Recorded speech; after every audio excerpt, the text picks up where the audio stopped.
A ver, por favor, vamos a, aunque sea un poquito antes, pero mientras presento a los tres ponentes que tenemos en la mesa, que es un placer y un lujo el poder tenerlos, porque si queremos hablar de secretoma actualmente en España y queremos hablar de inflamación, pues creo que pocas personas pues contarnos más cosas que ellos, ¿no?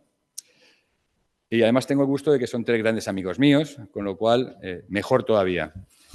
Por un lado, primero nos va a hablar Pilar Martín Duque, que ella es profesora de la Universidad de Zaragoza y además ahora tenemos la suerte que la hemos venido a Madrid, al Centro de Desarrollo Farmacéutico de Majadahonda.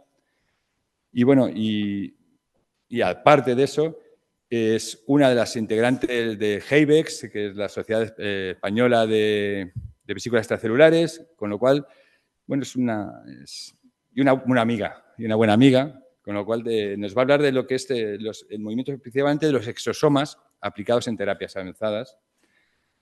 Por otro lado, tenemos también a Carolina Serena Perelló. Carolina es profesora de la Universidad de Virgil de Tarragona. Además, afortunadamente y por fin lidera su propio grupo en el Instituto de Investigación Sanitario y está muy enfocada en la enfermedad de Crohn y el tratamiento con células mesenquimales o vesículas extracelulares extraídas de células mesenquimales. Algo que si necesitamos una enfermedad inmune o inflamatoria, ahí la tenemos, ¿no? Y luego pues tenemos al doctor Pedro Lapuente, que podría contar horas y horas de él. Pertenece a Pitches Biotech, es el alma mater científico, si me lo permiten, desde la empresa, aparte de un muy buen amigo también, y está siendo el pionero a nivel nacional del primer desarrollo farmacéutico de secretoma que se va a aplicar o que ya está aprobado por la Agencia del Medicamento o está a punto de terminar de aprobarse por la Agencia del Medicamento en nuestro país. Creo que con este panel todo lo que pueda decir yo es sobra y lo importante es escucharos, ¿no? Entonces, Pilar, si te parece bien, nos cuentas tu experiencia. Muchas gracias por venir. Pues como bien dice Mariano, lo más importante es la última parte que ha dicho, grandes amigos. Gracias Mariano, Damián, Pedro, por la invitación. Mi charla es muy básica, esto es una cátedra, con lo cual poco voy a hablar de lo que hacemos en el laboratorio en ella, sino que además siendo la primera, pues es a nivel muy básico qué son los exosomas y cómo queremos aplicarlos hacia la terapia. Es que creo que no se está compartiendo. Ya, pero es que no se comparte. Yo creo que no lo están viendo. Ahora sí. Sí, vale. Pues como indicaban, esta parte de la cátedra, pues hoy es una jornada formativa y vamos a hablar del secretoma como medicina. Entonces yo voy a hablar, en mi laboratorio sí que trabajamos aplicándolos hacia terapia por diferentes, y mencionaré algunas de las cositas que estamos haciendo en el laboratorio, pero es más bien didáctico. Como ha dicho Mariano, pues me acabo de incorporar al Departamento de Desarrollo de Medicamentos y Fármacos y Terapias Avanzadas del Instituto de Salud Carlos III. El Centro de Terapias Avanzadas todavía está a mitad de camino, pero ahí andamos. Tenemos aquí algún compañero también y hay gente en esta sala y he visto también algunos nombres muy conocidos que saben muchísimo de exosomas, así que perdonadme porque ya estos lo sabéis. Bueno, comenzando, a ver, no sé, para pasarla, tendré que pasarla.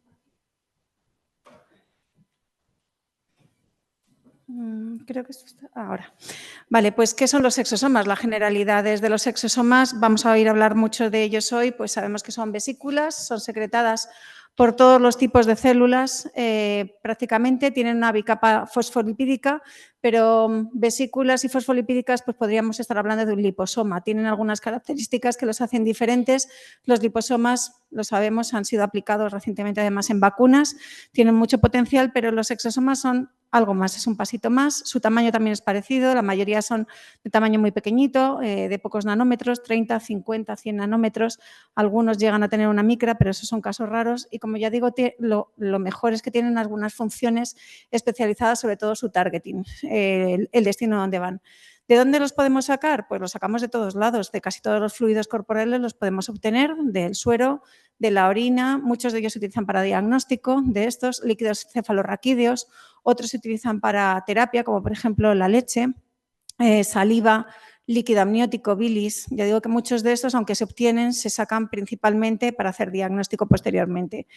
Y vuelvo a decir que una de las cosas más interesantes es el papel, la señalización que tienen entre células, son los mensajeros que llevan mensajes de célula a célula.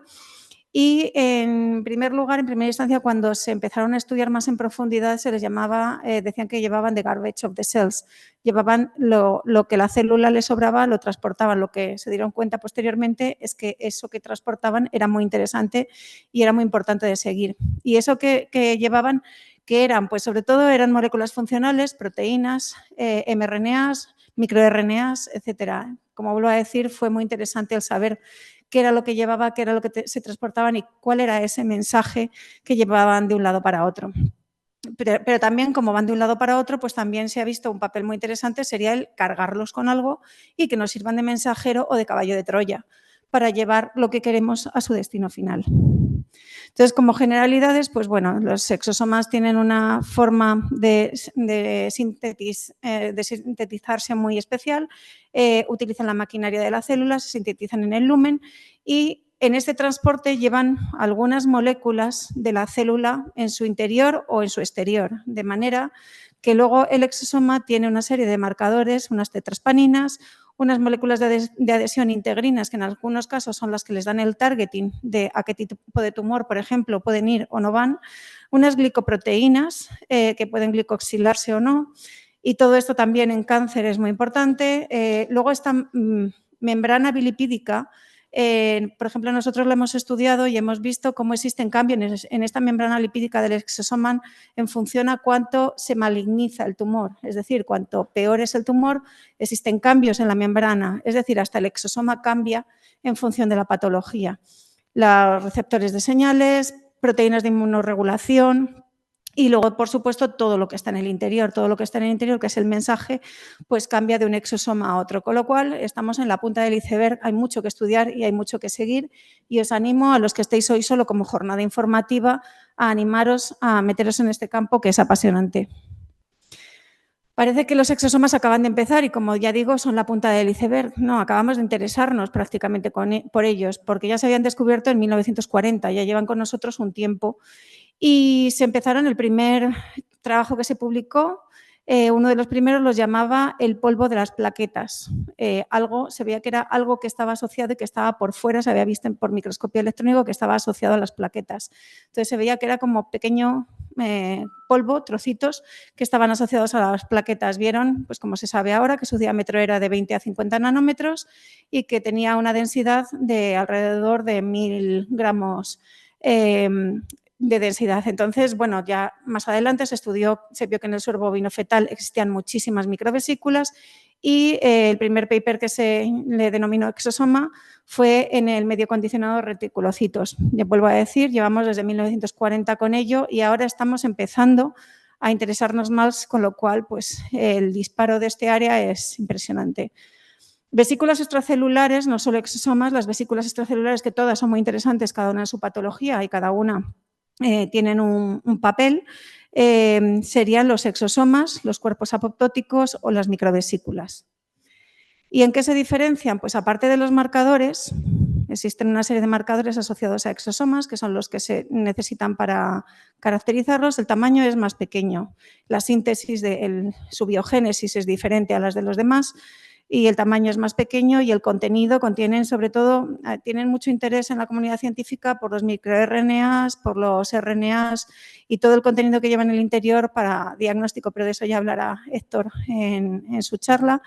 Luego las microvesículas son un poquito mayores, vuelvo a decir, los marcadores son diferentes y los cuerpos apoptóticos pues mucho mayor y la biogénesis de cada uno de ellos son diferentes. Los exosomas han sido muy estudiados y, como ha dicho Mariano, pues tenemos algunos, que ya lo mencionaré luego al final, algunos asuntos con las agencias regulatorias, porque uno de los problemas es que hasta ahora no han estado perfectamente caracterizados. Yo vengo del campo de las células madre, vi el despunte también del campo de las células madre en su momento y cada uno lo llamaba de una forma, cada uno tenía sus marcadores favoritos y hasta que no se hizo un consenso de qué si tú quieres llamar algo célula madre, tienes que tener estos marcadores, tienes que hacerlo de esta manera y tienes que tenerlo todo muy bien regulado. Y si no, no lo puedes llamar célula madre, puedes llamarlo célula progenitora del tipo que tú quieras, pero no son células mesenquimales como las conocemos todos.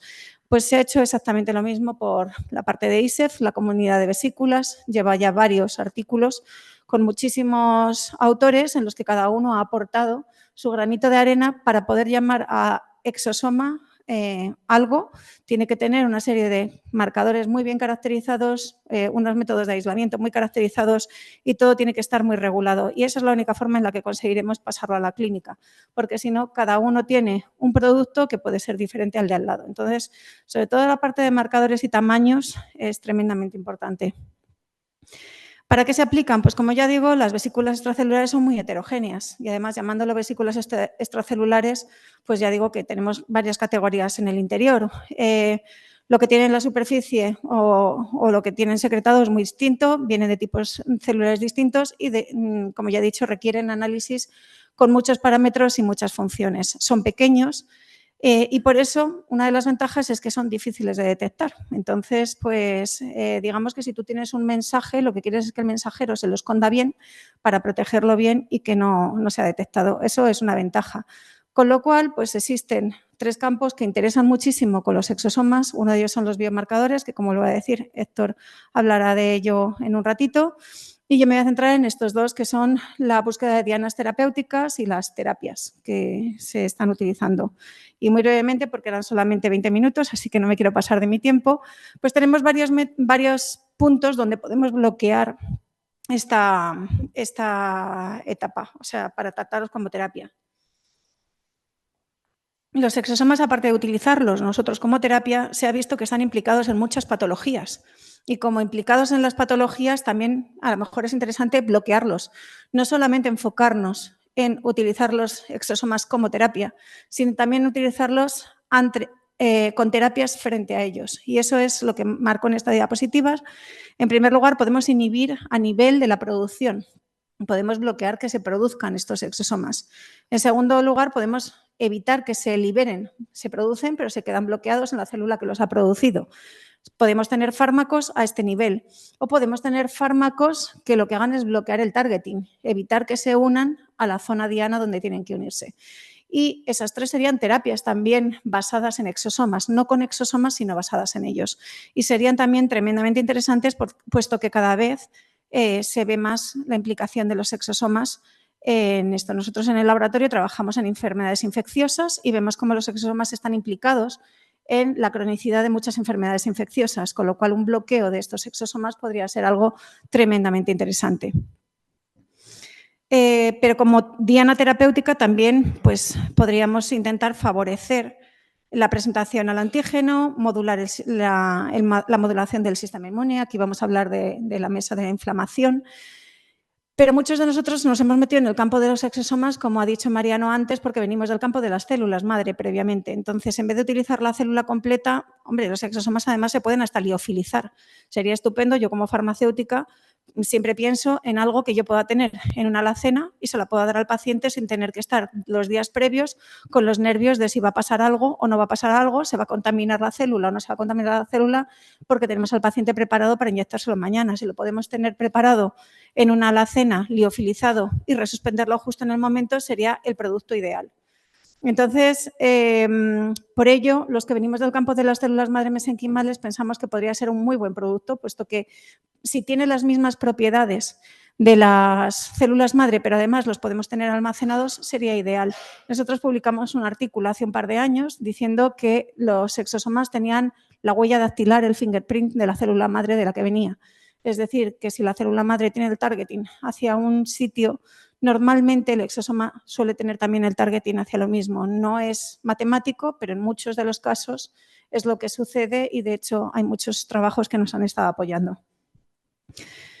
Entonces, como transporte de fármacos, podemos transportar muchas cosas y por eso lo pongo a nivel general. Nosotros lo que transportamos son nanopartículas. Generalmente transportamos nanopartículas, que es otro tipo de fármaco, la nanomedicina. Pero podemos transportar muchas cosas. Aquí lo que podemos hacer es También tenemos alguna colaboración reciente en la que estamos intentando manipular la superficie del exosoma, ponerle y decorarle cosas que nos haga que llegue incluso mejor a la zona diana, que podría aplicarse a cáncer o a cualquier enfermedad inflamatoria.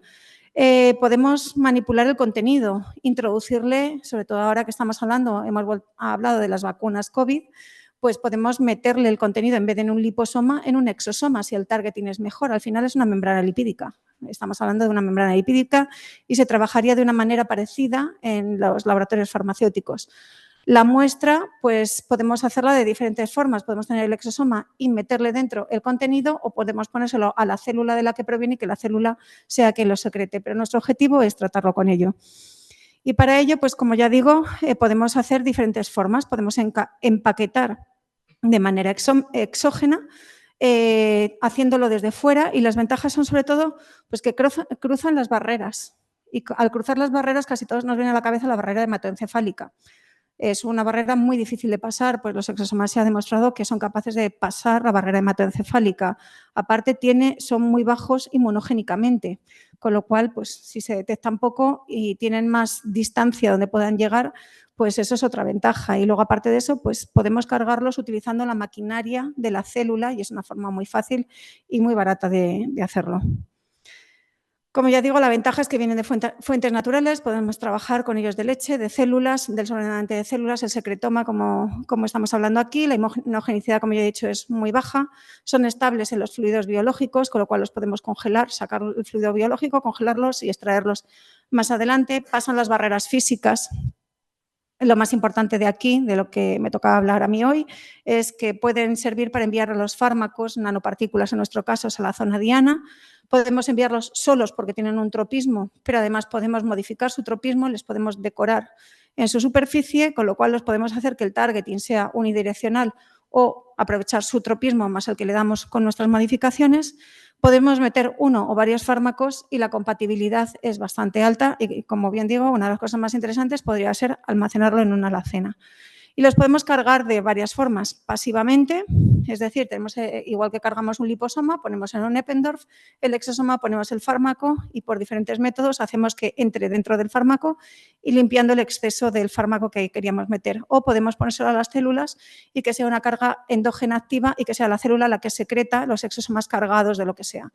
Y para ello, ¿qué es lo que hacemos? Pues podemos electroporar, podemos hacer la incubación simple, son cosas chiquitillas, entonces pues muchas veces difunden y entran.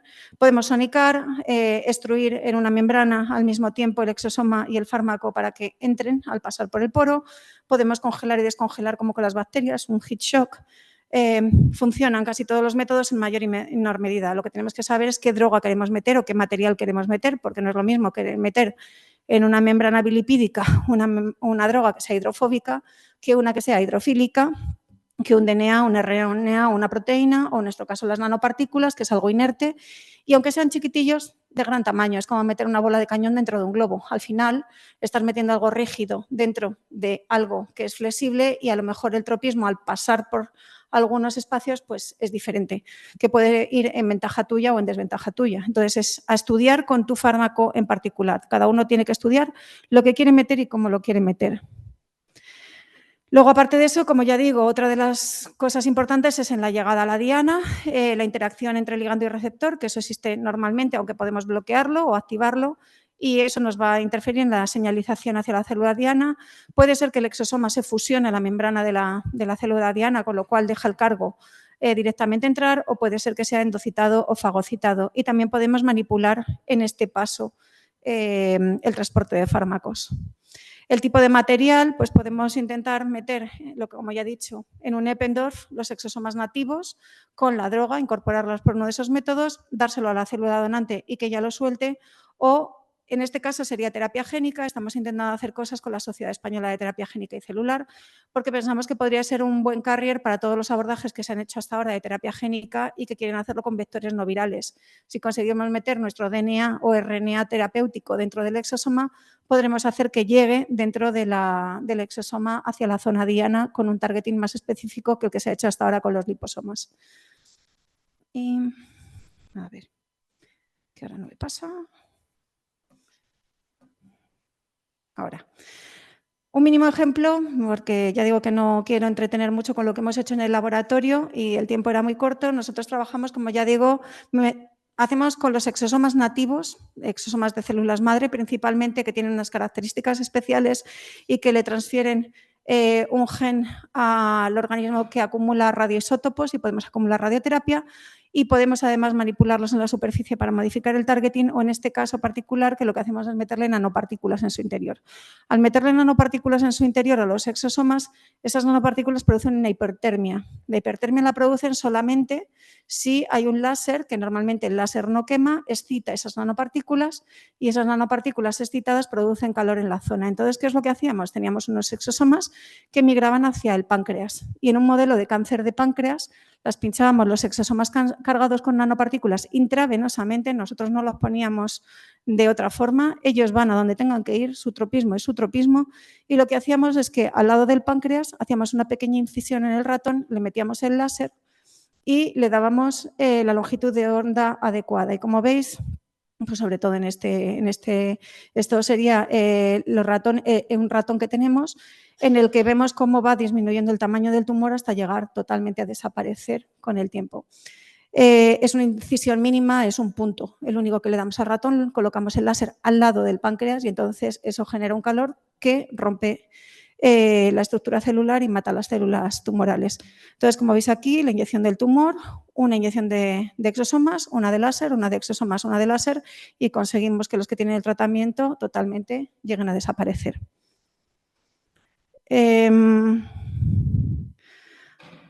Aquí esto lo he sacado de una clínica, no es española y ya se están vendiendo como la fuente de la eterna juventud. Bueno, pues se nos han adelantado en algunas cosas, está bien, pero también dentro de lo que cabe, pues simplemente en su página web pues, tienen muchísimos errores, como que dicen que los exosomas no contienen ADN y están libres de todos los productos, es la primera premisa que decimos. Los exosomas transfieren material genético. Entonces, la parte científica de esta página web, la verdad es que deja mucho que desear, no quiero saber muy bien cómo lo están haciendo, pero el caso es que hay gente que se está lanzando ya de algunas formas en trabajar con los exosomas con mayor o menor rigor. Entonces, particularmente creo que tiene muchos errores hasta en la web, pero yo también soy gran fan en que creo que nos tenemos que lanzar a la piscina, que los pacientes están muriendo de cáncer, que tenemos que intentar dar un salto y en algún momento empezar a trasladar este producto que yo creo que es tremendamente interesante. Entonces, bueno, como ya he dicho, el interés ha aumentado en los últimos años, tanto a nivel científico de patentes, sobre todo en Estados Unidos, es donde más dinero se ha invertido y donde más se ha patentado. Casi todas las empresas que salen son Texas, Cornell y China, o sea, casi todas son Oriente y Estados Unidos. Entonces, si nos vamos a clinical trials, bueno, sobre todo el interés o la limitación, ¿por qué no hemos saltado a la clínica nosotros? Porque, como ya he dicho, la composición bioquímica de los vesículas extracelulares está poco clara hasta el día de hoy. Por eso mismo ISEF está teniendo un gran interés en describir exactamente qué tiene que ser y cómo se tiene que caracterizar las vesículas extracelulares. No se conocía mucho del mecanismo de producción. Tú echas el fármaco dentro de una célula, pero una célula puede producir más que la vecina de al lado. Entonces, no es como una síntesis farmacéutica. Tampoco se ha estudiado demasiado su eliminación por parte del sistema inmune o la regulación por parte del sistema inmune. Los estándares GMP no están muy descritos todavía. Todo esto son cosas solventables rápidamente si hay interés, pero tenemos que ponernos a ello. El escalado es difícil, la producción es eficaz, las células producen bastante.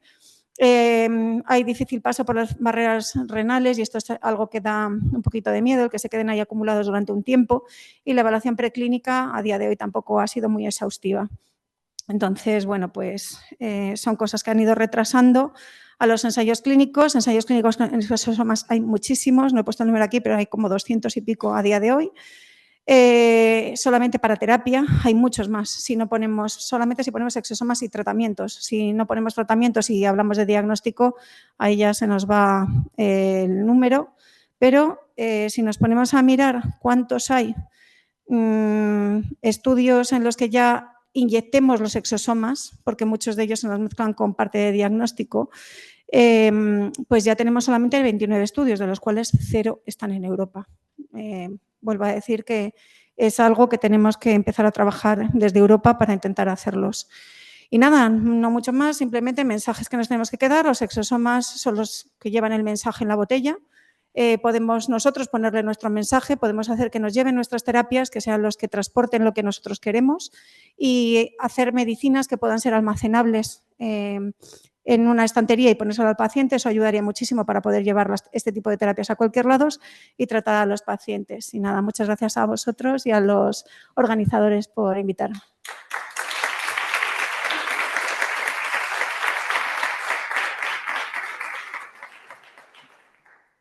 Muchas gracias, Pilar. Si os parece, vamos a dejar las preguntas para el final y hacéis a los 3 y vamos ahorrando tiempo.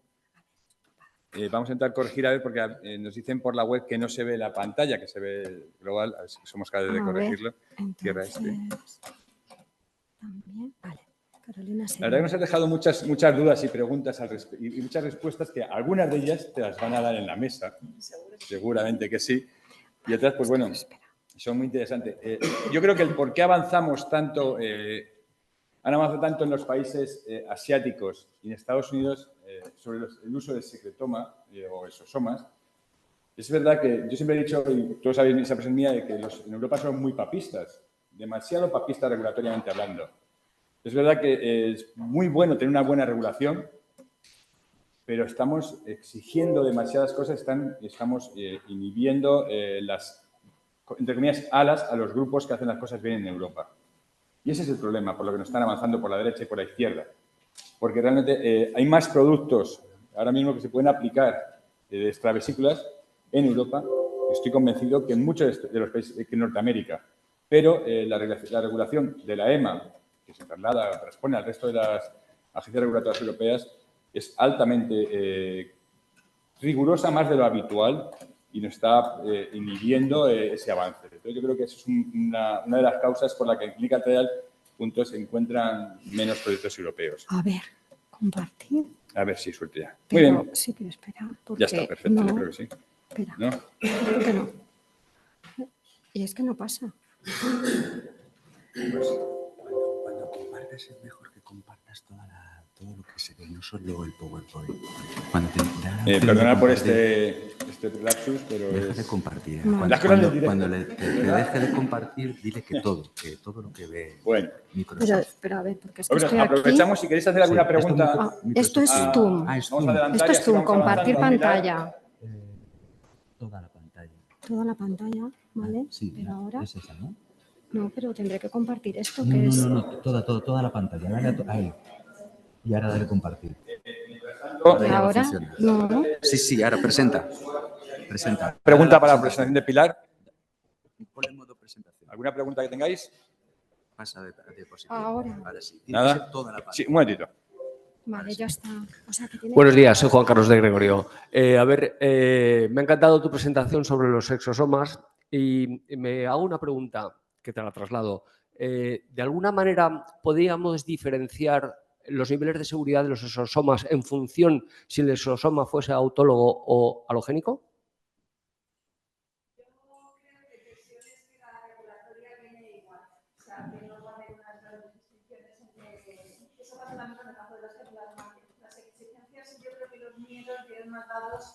Por la irregularidad en lo que estás pinchando, en los marcadores, etc. De hecho, se dio un paper, un artículo justo sobre los exosomas mesenquimales. Un montón de grupos trabajaba con los exosomas mesenquimales y han caracterizado los exosomas mesenquimales de los diferentes grupos que están trabajando por el mundo, que son muy diferentes. Y estamos hablando de ser supuestamente el mismo grupo. Entonces han llevado a un consenso de marcadores en los que todos tenían el mismo marcador. Para poder llamar exosoma mesenquimal tienes que tener estos marcadores y no tienes que tener esos otros marcadores. Yo creo que eso es lo que se necesita, más que de dónde viene la fuente. Yo creo que lo que tenemos que tener muy bien marcado es qué marcadores son los positivos y los negativos para poder llamar a algo este tipo de producto. Porque si no, tú tendrás un producto y si no compramos, porque te dan igual, pero no es lo mismo y efecto. Y si realmente transportan moléculas de ADN o microRNAs o con contenido genético, ¿este concepto sigue siendo el mismo? Es decir, entiendo que si son producidos por células mesenquimales de un donante, tendrán unos microRNAs diferentes si son contenidos de otro donante. Es decir, ¿cómo manejamos ese concepto? Realmente a eso es lo que me refiero con tener claro los marcadores. Es decir, si para ti o para tu terapia es importante ese marcador, deberás tenerlo bien caracterizado.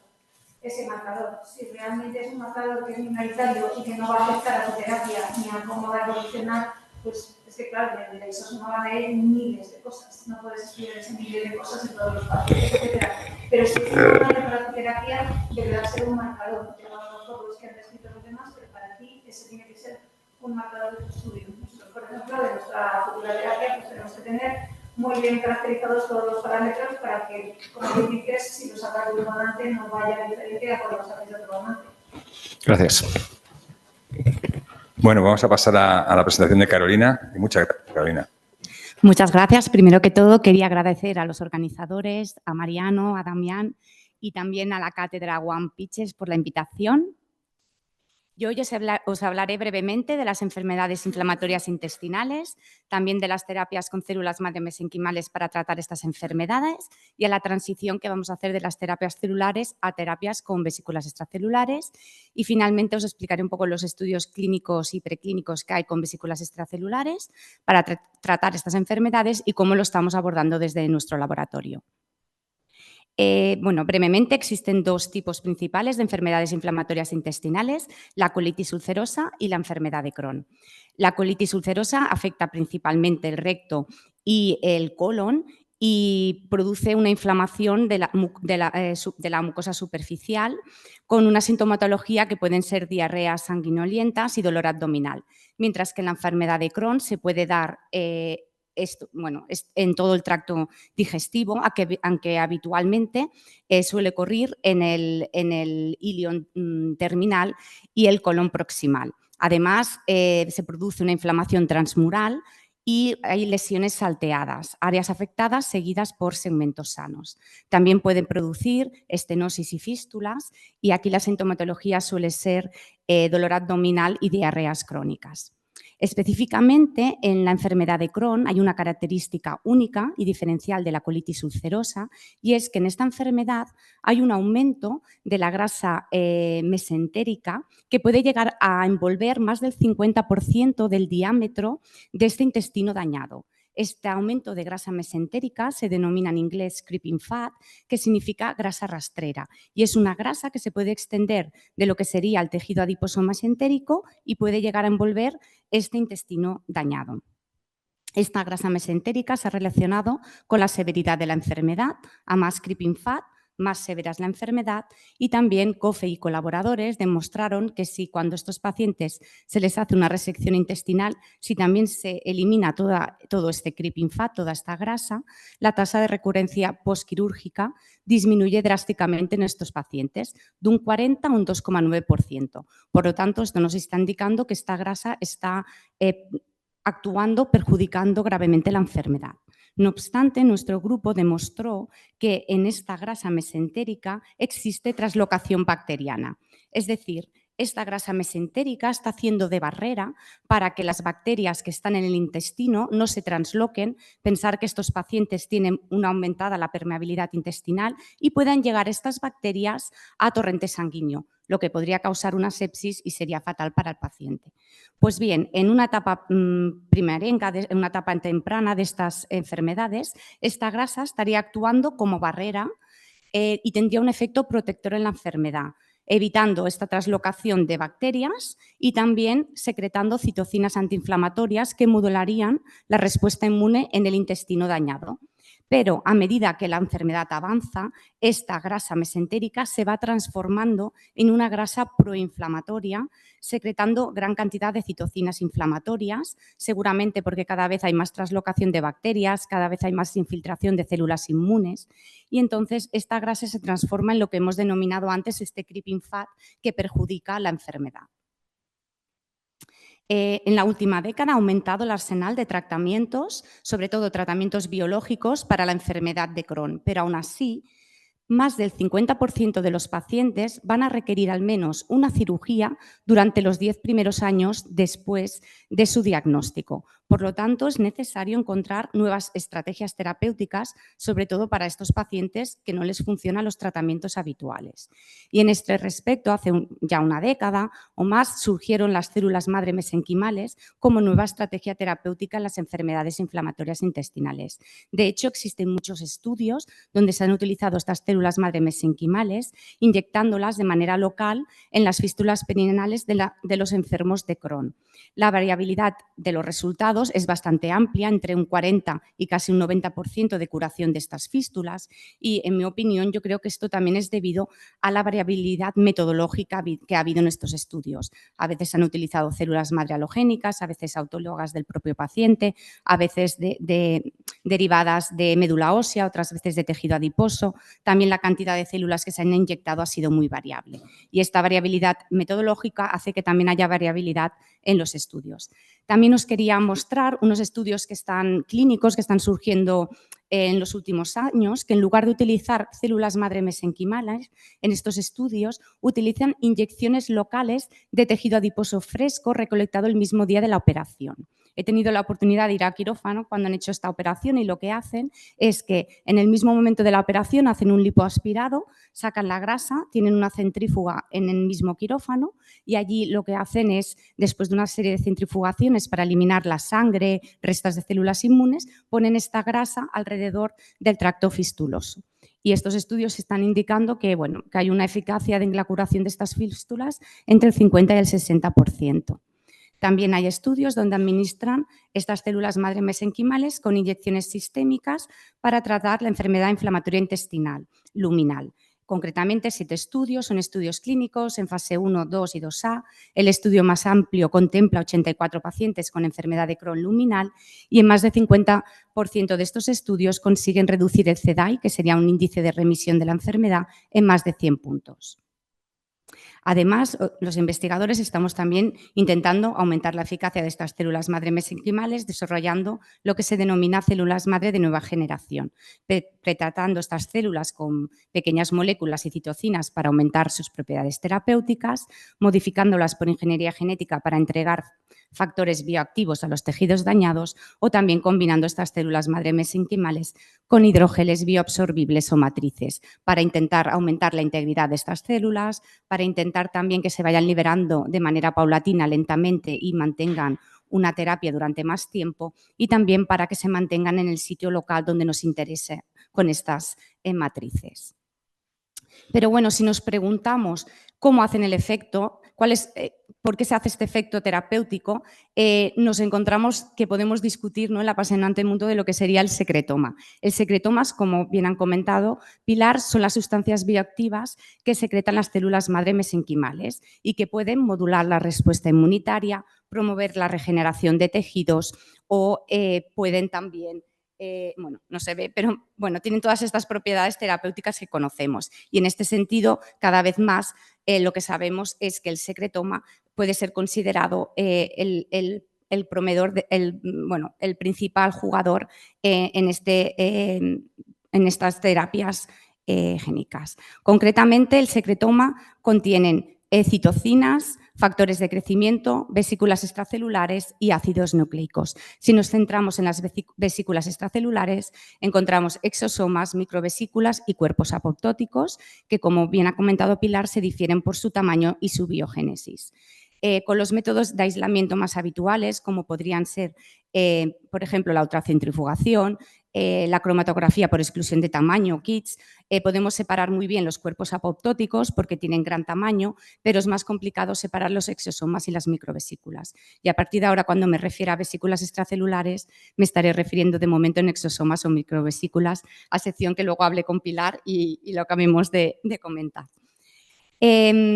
Entonces, ¿puede ser un nuevo paradigma terapéutico en enfermedades inflamatorias intestinales hacer esta transición de células madre mesenquimales a vesículas extracelulares? Sabemos que las células madre mesenquimales tienen una serie de ventajas, tienen potencial de autorrenovación, pueden modular el sistema inmunitario, por ejemplo, promover la polarización de macrófagos al fenotipo M2 o antiinflamatorio o inhibir la proliferación de linfocitos T y B, y todo esto secretando gran cantidad de moléculas antiinflamatorias. Pero también tienen una serie de desventajas. Normalmente se utiliza una dosis única, ya que como estas células tienen capacidad proliferativa, da miedo de que puedan hacer un tumor, aunque en esto he de decir que no hay evidencia clínica. También lo que sí que sabemos, y se ha comentado antes Damián, es que estas células, una vez las ponemos en la persona, hay una pérdida de la viabilidad. No todas las células son viables, primero que estas células han pasado unos procesos de transporte, de congelación y que además cuando las ponemos vemos que no todas ellas son viables. También estas células son sensibles al microambiente local. Nosotros podremos seleccionar células de un donante ideal que tengan muchas propiedades terapéuticas, pero cuando las ponemos en un ambiente inflamatorio, como por ejemplo el que acontece en la enfermedad inflamatoria intestinal, pueden cambiar su fenotipo a un fenotipo inflamatorio y que ya no tenga estas propiedades terapéuticas. En este sentido, las vesículas extracelulares tienen una serie de ventajas. Como son componentes acelulares, podemos dar múltiples dosis sin riesgo a tumorogénesis. También presentan una baja inmunogenicidad, son de fácil manipulación, almacenaje y transporte. Importante, tienen las mismas propiedades terapéuticas que la célula de origen y cuando estamos decidiendo entre utilizar secretoma o utilizar, por ejemplo, vesículas extracelulares, para mí una cosa importante es la especificidad del cargo. Las células hacen un empaquetaje selectivo para asegurar que las vesículas extracelulares transporten la carga activa adaptada a las funciones biológicas previstas. Si utilizamos vesículas extracelulares, vamos a eliminar cuerpos apoptóticos, factores de crecimiento u otras moléculas que no tienen un potencial terapéutico. Por lo tanto, podemos hacer una especificidad más en la terapia. Existen diferentes estudios preclínicos en enfermedad inflamatoria intestinal que ya utilizan vesículas extracelulares aisladas de células madre mesenquimales y en casi todos de ellos estas vesículas consiguen mejorar la colitis inducida pues, por DSS o por TNBS en estos modelos preclínicos. Concretamente hay 21 estudios, las fuentes de células madre mesenquimales para obtener vesículas son diversas, la gran mayoría pero son médula ósea. La dosis y la administración del tratamiento vuelve a ser muy variable. Hay estudios preclínicos que utilizan 10 microgramos por animal y otros que utilizan 50.000 microgramos por animal. Aquí sí que yo creo que las personas que estamos utilizando o trabajando con vesículas extracelulares deberíamos unificar dosis, unificar pautas para también que los estudios sean más comparables. Y solo un 10% de estos estudios estudian el cargo de las vesículas extracelulares mediante lipidómica, transcriptómica o proteómica. Creo que también es importante estudiar el cargo para ver realmente qué es, ¿no?, lo que hay allí que está haciendo el efecto terapéutico. Aquí he hecho un resumen de una review que acabamos de enviar, que en estos estudios preclínicos lo que vemos es que la eficacia de estas vesículas es porque modulan el sistema inmunitario. Por ejemplo, polarizan las macrófagos al fenotipo M2, activan la población de linfocitos T reguladores o inhiben la proliferación de linfocitos TH17. Si miramos los pocos estudios que miran el cargo, lo que vemos es que vías que están alteradas en la enfermedad inflamatoria intestinal, como la vía de NFK-beta o vías de proliferación de las células inmunes de supervivencia, pues parece que los cargos que encontramos, estas sustancias bioactivas en las vesículas extracelulares, podrían de alguna manera recuperar estas vías que están alteradas. Si miramos ensayos clínicos que utilizan vesículas extracelulares ya en humanos para tratar enfermedades inflamatorias u otras condiciones inflamatorias, he encontrado 19 estudios, de los cuales en verde clarito podemos ver que son los estudios que han mirado en enfermedad inflamatoria intestinal y en lilac, que son los que más hay, los que están mirando para la COVID-19.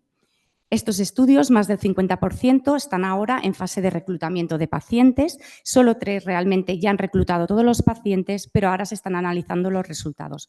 Por lo tanto, de momento no tenemos mucha información, pero yo creo que en un par de años ya empezaremos a tener mucha información de cómo están yendo estas terapias en estudios clínicos.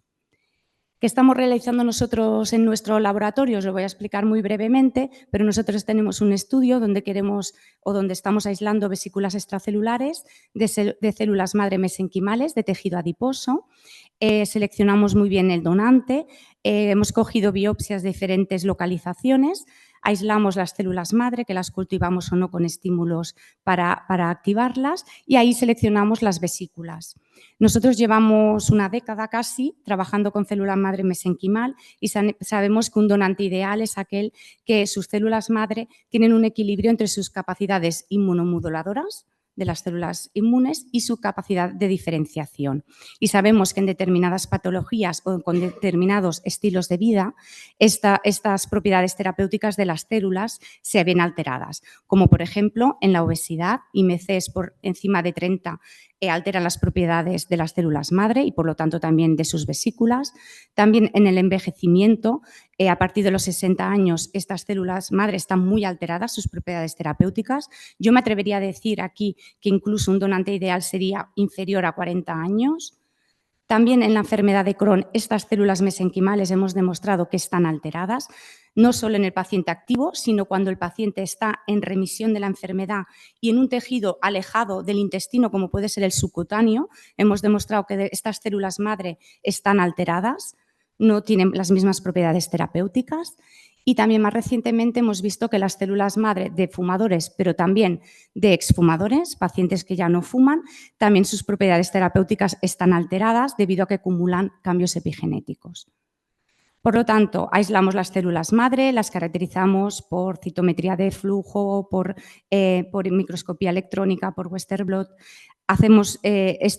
Miramos por estudios in vitro las que tienen un mejor potencial terapéutico y ahí aislamos las vesículas extracelulares, que vamos a utilizar para testarlas en un modelo in vivo de rata que hemos inducido colitis por TNBS y además hemos conseguido inducción del creeping fat.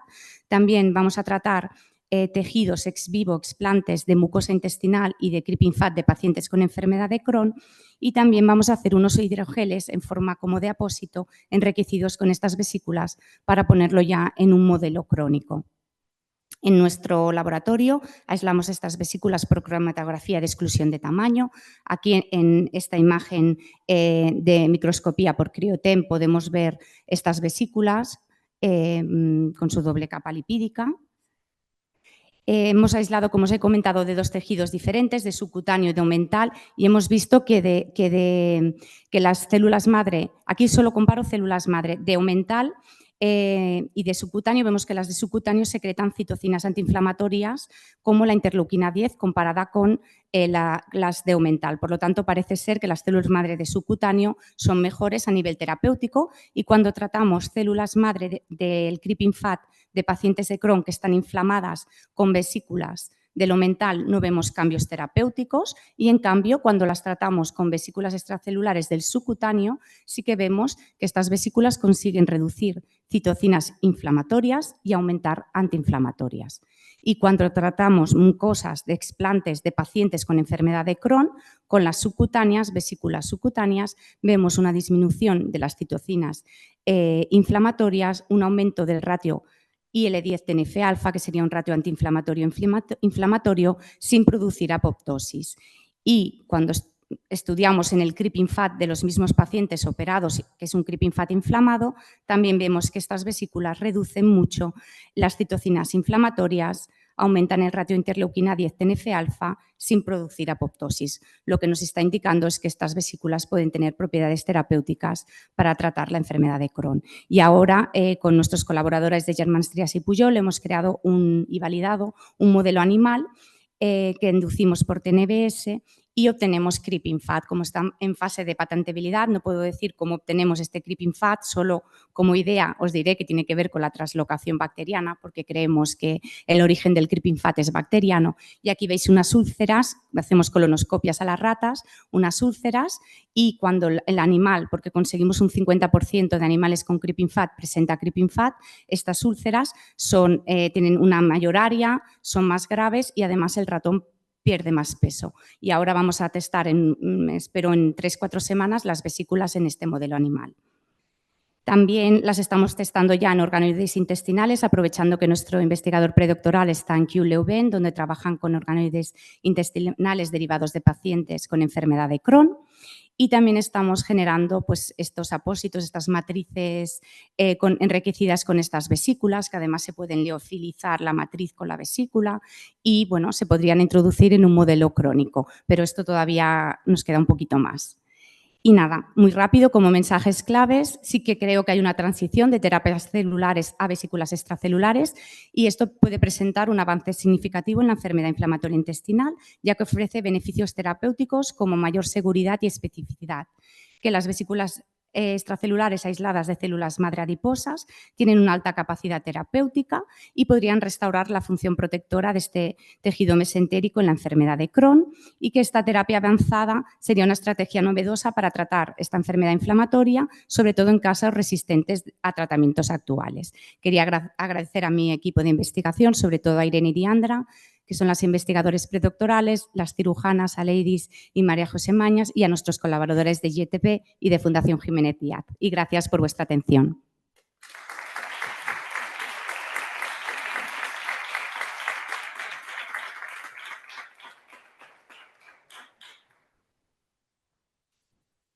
Si queréis, mientras cambio de presentación, una pregunta. ¿Alguien tiene alguna pregunta para Carolina? ¿No? Qué bien. Pedro, qué bien.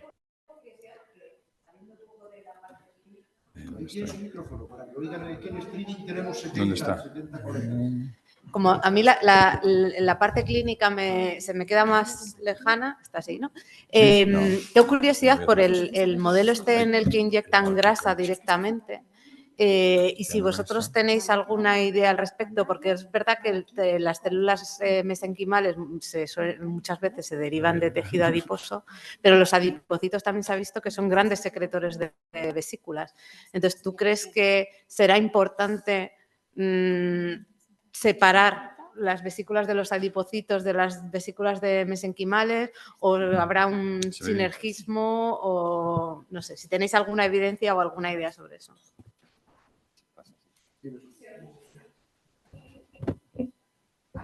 Así. Vale, muchas gracias por la pregunta.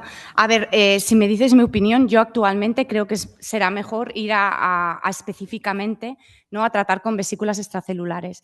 Lo único que os quería comentar, estos estudios donde utilizan toda la grasa, allí hay, como dices muy bien, adipocitos, que son grandes secretores de vesículas, y también hay células madre mesenquimales. Y estos, bueno, aquí en España creo que hay un grupo y se está haciendo, en nuestro hospital se está haciendo. Bueno, las tasas de curación no son muy allá, os he dicho, son entre 50 y un 60%. Yo creo, si me dices que con exosomas, con secretoma, podremos conseguir un poco más porque vamos a una terapia más específica. Allí estamos poniendo toda la grasa y todo, pero algo de funcionamiento tiene. Supongo que será por las vesículas que secretan. También se dice que a lo mejor células madre mesenquimales, como lo pones en la parte posterior alrededor del tracto fistuloso, pueden entrar dentro del tracto, pero todavía no hay mucha evidencia sobre esto. No, en estos estudios no se ha contemplado estudiar qué pueden hacer las vesículas de los adipocitos. Sería interesante, sí. Muy bien, bueno, hemos pasado de una introducción con toda la parte extracelular, hemos pasado a microvesículas y exosomas y ahora llegamos al secretoma completo como tercera opción, ¿verdad, Pedro? Pues nada, todo para ti. Gracias. Bueno, muchas gracias a todos por venir. Vamos a hablar un poquito del secretoma, pero me voy a centrar en un aspecto que es fundamental, que lo ha nombrado nuestro catedrático, Damián García Olmo, que es el poder llevar a la clínica todo esto, porque si no, todo lo que hacemos no tiene ningún sentido desde mi punto de vista, ¿vale? Entonces, podríamos estar hablando horas de secretoma, exosomas, microvesículas, qué usar. Para mí es un poco todo lo mismo y ya lo habéis visto en las presentaciones anteriores. En el sentido, tú puedes usar la parte que tú quieras, puedes quedarte con un todo, pero es verdad, es mucha mejor opción que la terapia celular por su industriabilidad y por su seguridad y por sus costes. Nosotros estamos haciendo como compañía muchos estudios de base, ¿vale? Pero llevamos prácticamente 10 años con estudios de base y ahora estamos a punto de empezar nuestro primer ensayo clínico. Ya está autorizado, de hecho, el primer ensayo clínico y simplemente estamos esperando pues, la entrega de la documentación respecto a los lotes fabricados para tratar a los pacientes para que nos dejen hacer el First in Human. Pero hemos aprendido durante estos 10 años errores que normalmente los cometemos todos los investigadores de base. Ahora yo estoy ligado a la empresa, vamos a decir, a una biotecnológica, pero durante 12 años de mi vida he estado ligado a la universidad, con lo cual conozco un poco bastante bien los dos mundos. Por un lado, nosotros cuando estamos en el mundo, vamos a decir, de la investigación tradicional, no ligada a ninguna biotecnológica, sino por el puro ánimo de investigar, solemos cometer unos errores que son comunes a todos los grupos de investigación y lo malo es que se siguen cometiendo, ¿vale? Muchas veces nos quejamos de la regulación, la hiperregulación de Europa. Es verdad, Europa está regulada, pero yo creo que es afortunadamente regulada. Y es verdad que otros países no lo están tanto. Pero también es verdad que tenemos las armas para hacer que todo esto llegue a la realidad. Entonces vamos a intentar un poco desgranar todo esto.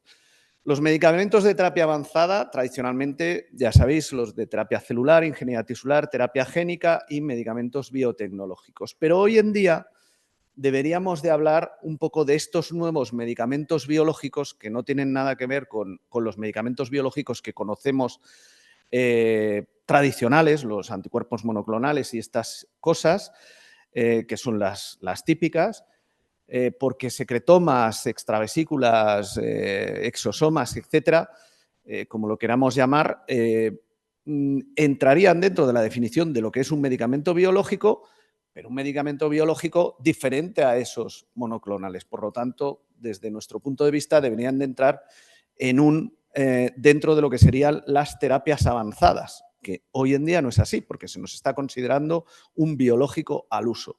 Y eso hace complicado cumplir la normativa vigente al respecto.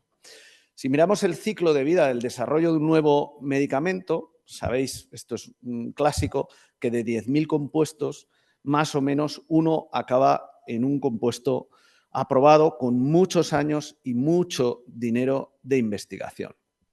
Hasta hoy, la mayoría de nuestras dianas farmacológicas se han encontrado rastreando literatura científica publicada por diversas vías, y luego, al final, esto acaba generando pues, un producto en investigación que, con suerte, entrará dentro de ese embudo y lo más seguro es que nunca llegue a nada. Hoy en día, esto ha cambiado. Hoy en día se empieza por un profundo conocimiento de la biología molecular y de la biología celular y fruto de estudios de genómica funcional, donde hay que estudiar muy bien, y lo decía la doctora, las dos doctoras que han hablado anteriormente, hay que estudiar muy bien el cargo de lo que tú tienes, no solo los marcadores, sino transcriptoma, metabolómica, lipidómica, la proteómica, y con eso generar imágenes multimodales o vectorizarlo, etcétera, para ser capaces, por métodos normalmente ligados a muy diversos sistemas que hoy tenemos de inteligencia artificial, conseguir, pues eso, cambiar todo en un aspecto matemático y que podamos analizar un montón de datos a la vez para poder llegar a conclusiones válidas, no con un único marcador o con 3 únicos marcadores en medicamentos que son completamente pleiotrópicos vamos a conseguir sacar ningún tipo de conclusión. Entonces, una forma fácil hoy día de hacer esto es estudiar con bases o sin bases o partiendo de experiencia propia unas cohortes de individuos enfermos, por otro lado individuos sanos y sacar una firma de esa enfermedad.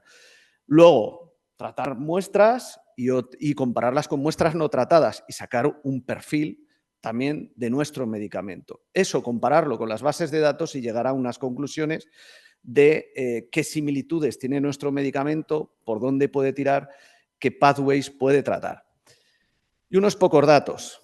En una revisión hecha sobre prácticamente 1.800 estudios clínicos con terapias avanzadas en diferentes aplicaciones en clinical trials, a pesar de este importante número de proyectos, prácticamente tenemos estos estudios que veis aquí, o sea, vienen a ser como 14 medicamentos que han llegado a ser usados en la clínica.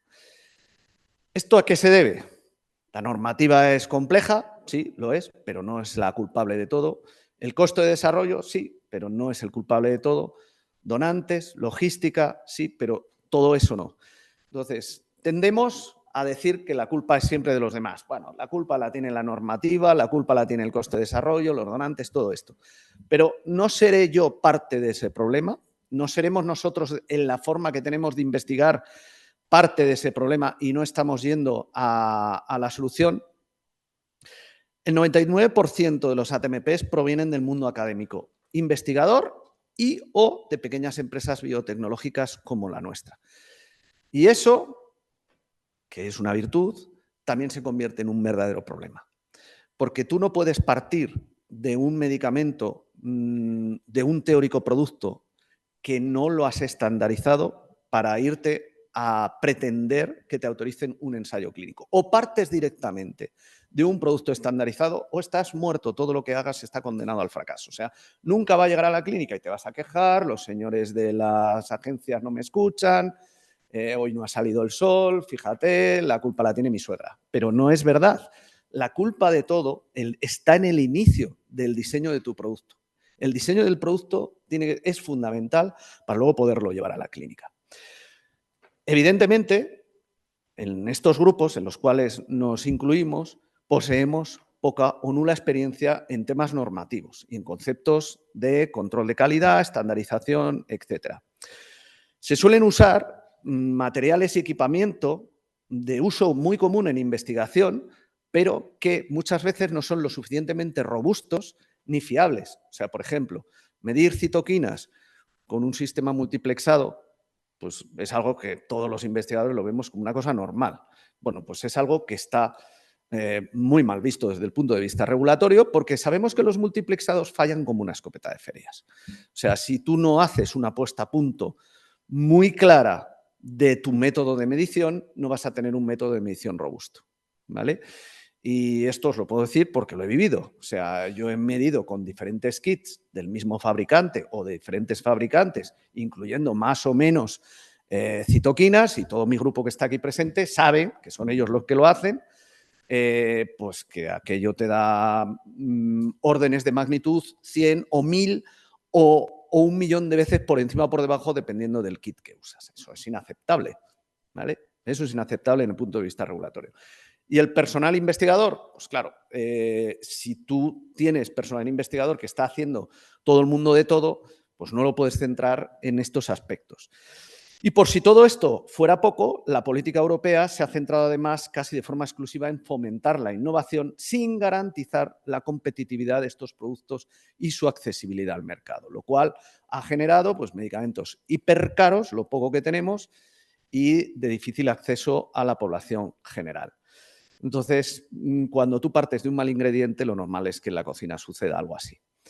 Entonces, esto es una misión imposible, porque claro, estamos hablando de un biológico. Un biológico, pues dependiendo del donante, pues vamos a tener un montón de problemas. Pues mirad, esto está extractado de uno de nuestros estudios, donde estudiando más de 300 genes en un principio, bueno, se han dejado en 300 genes, se estudiaron muchos más, estudiamos uno de nuestros productos basados en secretoma. Y podéis ver que hay como 3 perfiles más o menos definidos. Los 2 de arriba, que más o menos dan una imagen similar pero diferente, y los 5 de abajo, que dan una imagen más parecida. ¿Se puede hacer eso? Sí, se puede hacer. Se puede hacer. ¿Cómo lo podemos hacer? Pues planificando desde el principio nuestro producto en investigación para que llegue a ensayo clínico. Tenemos que identificar nuestras necesidades, hacer la investigación preclínica basado en un producto ya estable, reconocible y hecho bajo normas GMP. Mientras no hagamos toda la investigación con un producto que nosotros fabricamos en nuestro laboratorio, estamos muertos. Nunca pasaremos a una clínica, nunca pasaremos el filtro del regulador. Todo tiene que estar producido en condiciones GMP. Es la clave. De hecho, es tan la clave que muchos grupos de investigación en Europa y en Estados Unidos están empezando a generar departamentos de producción GMP-like dentro del propio grupo, ¿vale?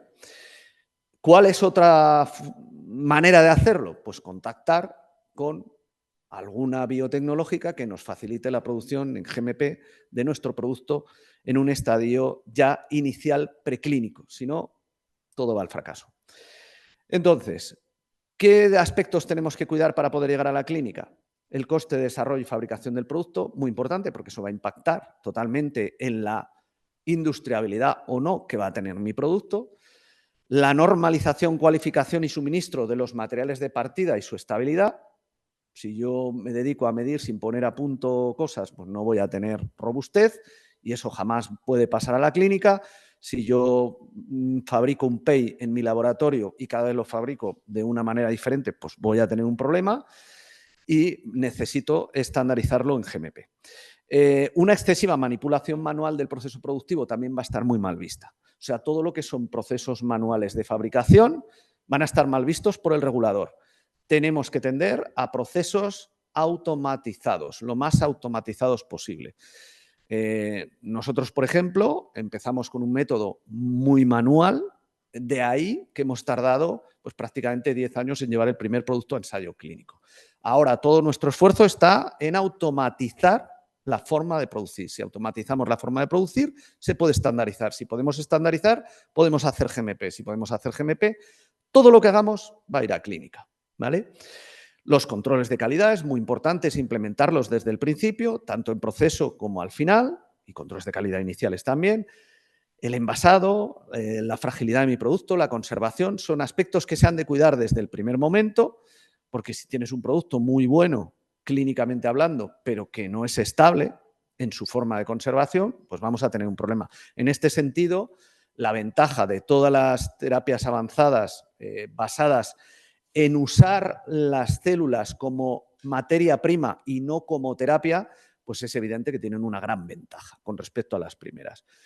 Pruebas de potencia es algo básico. Si tú no tienes una prueba de potencia que enseñe al regulador tu mecanismo de acción, aunque tengas un mecanismo de acción pleiotrópico y que sea multinivel, ¿vale? Porque lo es, porque no hay un mecanismo único, no es como un monoclonal. Y no demuestras la potencia de su acción, o bien antiinflamatoria, o bien para acabar con un tumor, pues no tienes absolutamente nada. Los métodos de caracterización, en un principio vas a tener que caracterizarlo todo. O sea, no vale con caracterizar las membranas de un exosoma, no vale con caracterizar solo las citoquinas del secretoma, tienes que caracterizar absolutamente todo. Las agencias reguladoras, para nosotros tener lo que hoy tenemos hoy en día aprobado, hemos tenido que hacer absolutamente de todo, hasta estudios de genómica funcional, de transcriptómica, con un montón de donantes, pasar eso a datos bioinformáticos, vectorizarlo y hacer datos ómicos para poderlo comparar.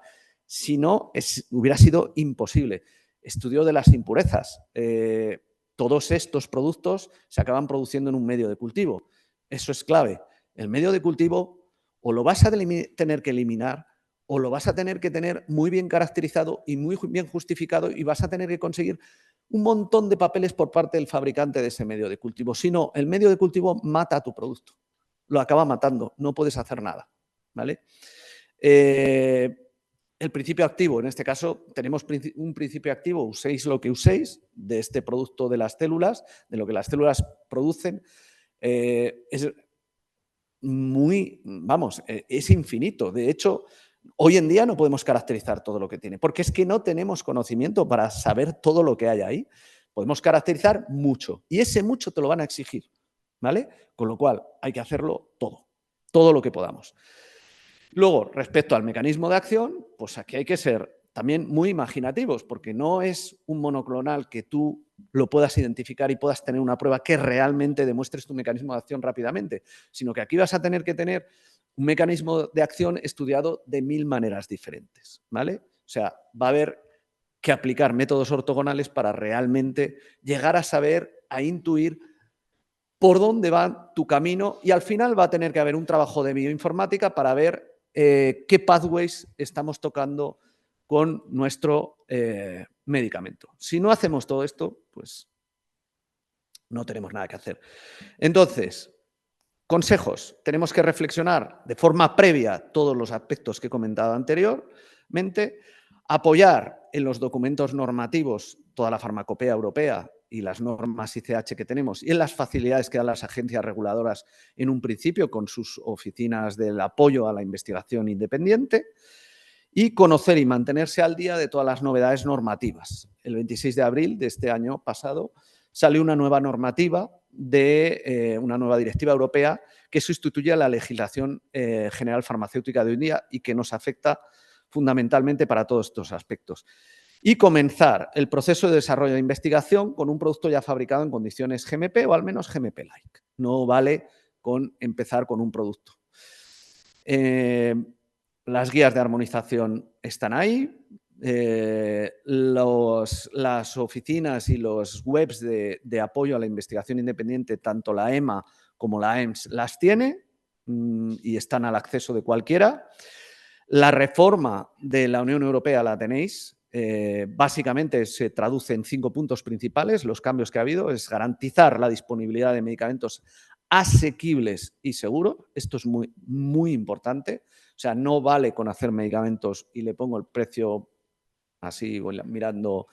Queremos precios, o la Unión Europea busca precios que sean asequibles para tratarlo desde las medicinas públicas, fomentar la innovación y la competitividad de la industria farmacéutica europea, mejorar la prevención y el tratamiento de enfermedades, incluyendo la lucha contra la resistencia antimicrobiana, es algo que se está haciendo mucho hincapié, fortalecer la cadena de suministros de medicamentos y garantizar su seguridad y mejorar la preparación de las respuestas ante las posibles crisis que pueden venir y que seguro que van a venir, tipo al COVID-19.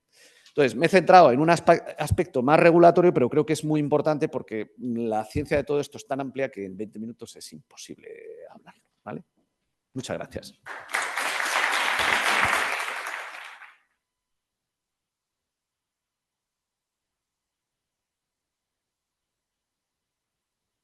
Muchas gracias por poner los pies en el suelo. Realmente es importante este punto porque estamos todos muy emocionados por las posibilidades que nos oferta el secretoma, los exosomas, las microvesículas, etcétera, pero realmente esta parte tan dura como es cómo llevarlo a la práctica clínica no es fácil, ¿no? No es fácil.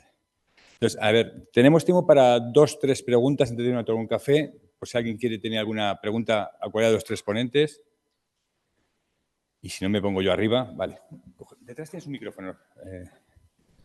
Perfecto. Hola, ¿qué tal? ¿Cómo estáis? Bueno, muy interesante. Mi pregunta es para Carolina, porque habéis hecho los estudios con vesículas extracelulares, pero me pregunto hasta qué punto el secretoma, ¿no? Los factores solubles, las interleuquinas, o al final todo lo que está secretando que no es vesícula, ¿le dais algún papel en vuestro modelo o más sencillo? ¿Habéis comparado los efectos de vesículas contra el sobrenadante, básicamente?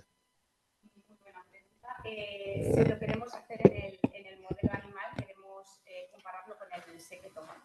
Queremos comparar, perdona, gracias. Dentro de las vesículas extracelulares también hay citocinas, etcétera, pero nosotros queremos compararlo con el secretoma y las vesículas, porque también es una pregunta que nos hacemos.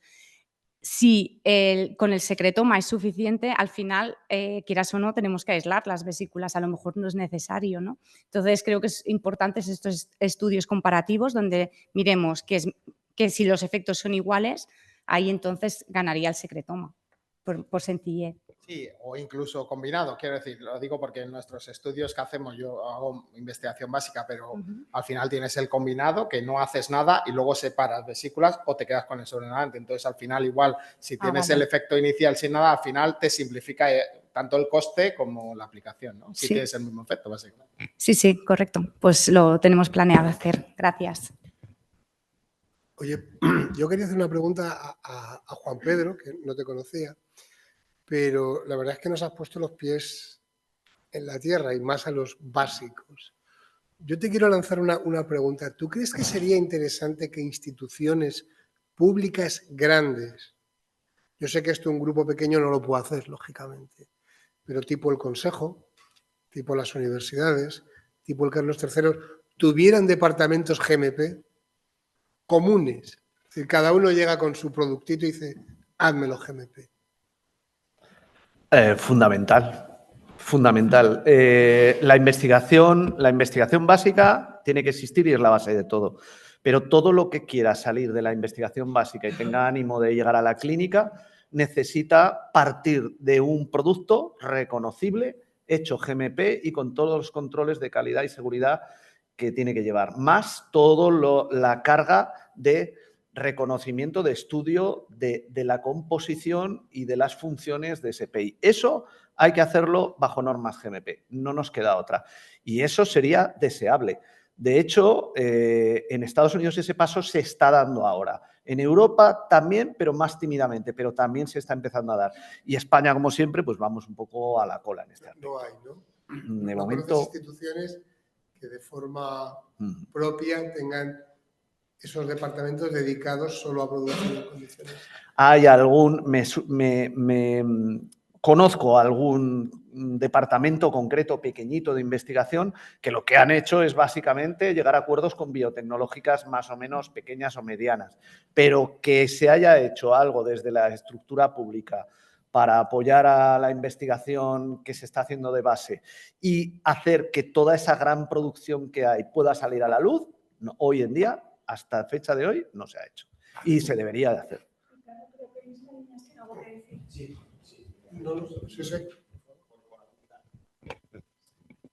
¿Qué tal? Buenas. Yo soy Luis Mariñas del Instituto de Salud Carlos III y precisamente hemos recogido este guante hace unos años. Entonces, bueno, en este momento estamos preparando este tipo de instalaciones. Estamos en el proceso del diseño, en este nuevo departamento en el que también está Pilar, es el Departamento de Desarrollo de Medicamentos de Terapia Avanzada, y estamos profundizando en eso. Estamos proyectando unas instalaciones que van a tener una parte, digamos, GMP-like y una parte GMP, para, pues eso, todos aquellos investigadores que tengan algún producto en fases iniciales de desarrollo puedan venir a la parte GMP-like, digamos, acabar todos los protocolos de producción y demás, y se puedan hacer los lotes para ensayo, pues eso, fase 1, fase 2A, que se puedan producir en estas instalaciones, ¿no? Y todo esto pues a través de un consorcio también nacional, que es el consorcio Certera, que sabes que se está empezando a crear y demás para poner en común todas estas capacidades. Pero específicamente el Carlos III va a tener unas instalaciones dedicadas a esto, así que bueno, os invito a que estéis atentos y nos contactéis pues eso, en las primeras, como bien decía Juan Pedro, en las primeras etapas de desarrollo para poder ver las posibilidades que tiene esto de subir a la clínica, ¿no? Antes de la siguiente pregunta, yo un comentario solamente que es cierto que las instalaciones están haciendo, lleva a su ritmo, porque obviamente todo lleva a su ritmo, pero a mí hay un tema que me preocupa mucho, aparte de poder producir en GMP-like, etcétera, es quién nos ayuda con el regulatorio a los investigadores. Porque cuando uno se pone a mirar, va a una empresa, y nosotros hemos ido a algunas empresas, y a mí me sorprende que en la parte de producción hay 20 personas contratadas y en la parte de regulatorio había 200. Entonces, cuando les dicen, necesito este papel para tal agencia, ya lo tengo. Y no, en España estamos acostumbrados a que el propio investigador hace regulatorio, hace investigación y friega hasta el baño.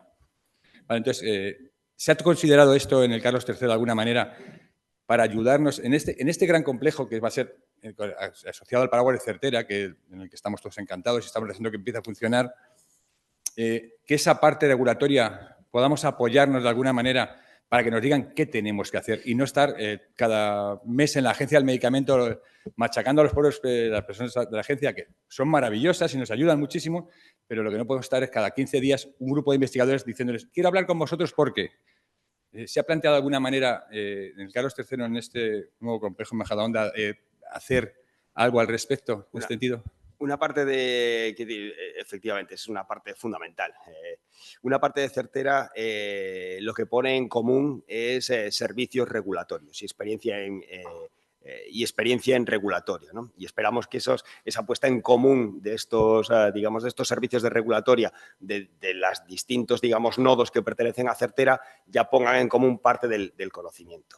Pero sí es verdad que es necesario fomentar, digamos, por lo menos digamos, unos conocimientos básicos para no estar agobiando a la agencia con preguntas como muy básicas o muy, digamos, muy de comienzo, ¿no? Que haya como pues como una base, digamos, una base de datos de conocimiento para que los investigadores básicos puedan dar sus primeros pasos o puedan leer un poco y saber un poco dónde van, ¿no? Entonces, por concretar, una parte de Certera, sí, y parte de los grupos que están formando parte en Certera, aquellos que tienen, por ejemplo, instalaciones que ya están produciendo al 100%, pues algunos grupos solo han ofertado servicios de regulatorio, ¿no? Entonces, esperamos que eso se ponga en común y que los demás pues, investigadores puedan acceder, ¿no? Bien, muchas gracias.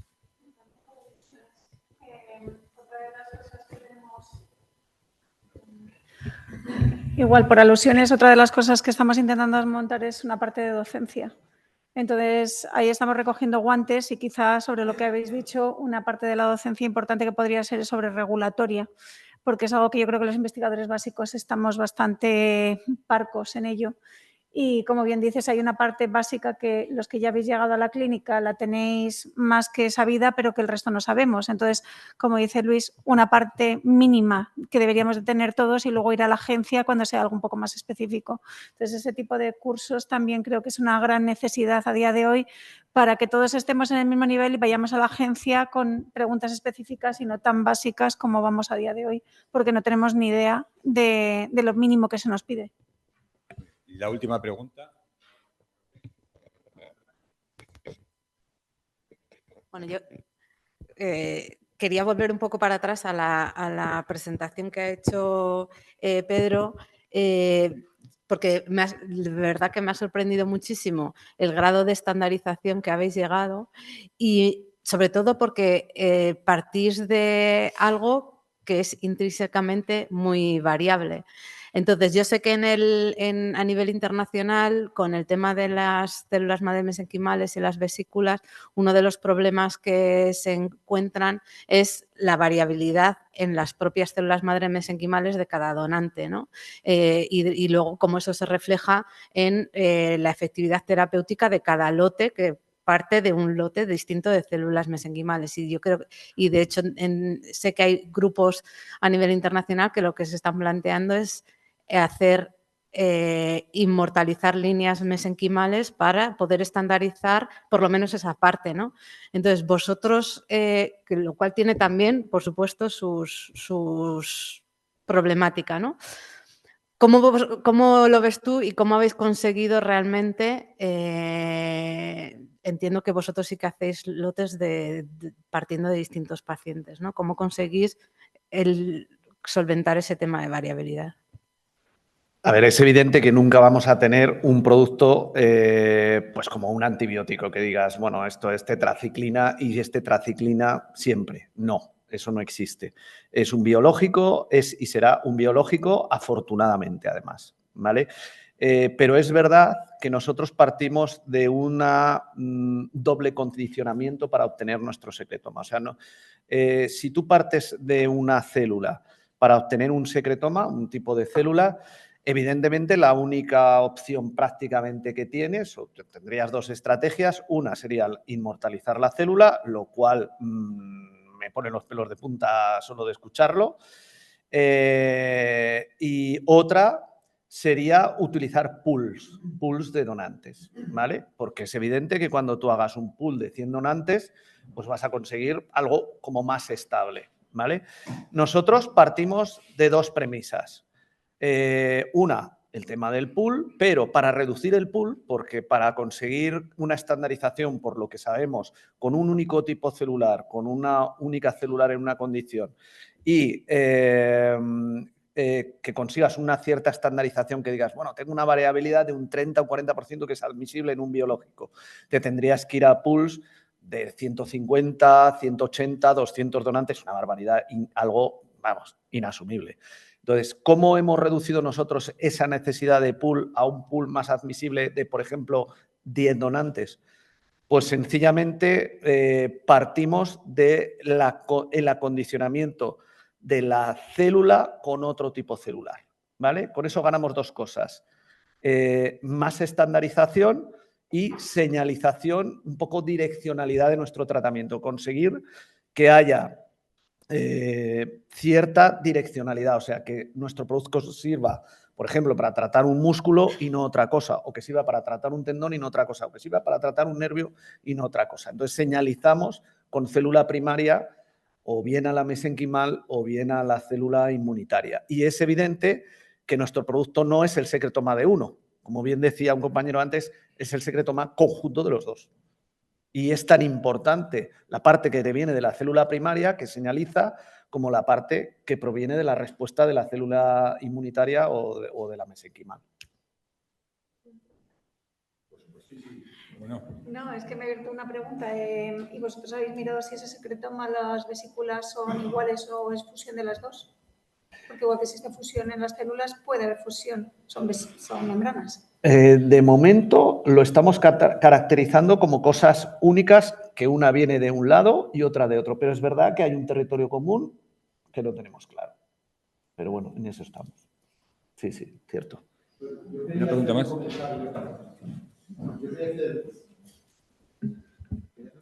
A raíz de la pregunta que ha hecho Héctor Peinado, porque es muy interesante. Que yo, en mi conocimiento ahora mismo hay 2 ensayos clínicos terminados y pendientes de publicar de tratamiento de la fístula perianal de la enfermedad de Crohn utilizando exosomas. Y en mi conocimiento, uno en Francia y otro en Estados Unidos. Y el problema que tienen es la poca cantidad de exosomas que hay. Es decir, que todo el problemón del paper es conseguir producto. Y la pregunta, y lo que comentabas, Héctor, es que ¿y por qué tienen que ser los exosomas? Es decir, ¿por qué no el secretoma? Es decir, ¿por qué no todo el producto? Porque se ha demostrado claras propiedades antiinflamatorias de todo y el aislamiento. El problema, además, estos 2 ensayos clínicos están con 2 pequeñas biotecnológicas, una norteamericana y una francesa. Y su problema es la producción, el tener, y qué exosomas tiene, y discutiendo todo el día con la agencia qué es lo que tiene. Yo creo que hay que aceptar lo que dice Pedro, ¿no? Que es pleiotrópico y que probablemente no vayamos a poder encontrar una diana, pero en conjunto tienen una capacidad regulatoria, señalizadora, antiinflamatoria, que es la que tendríamos que aprovechar.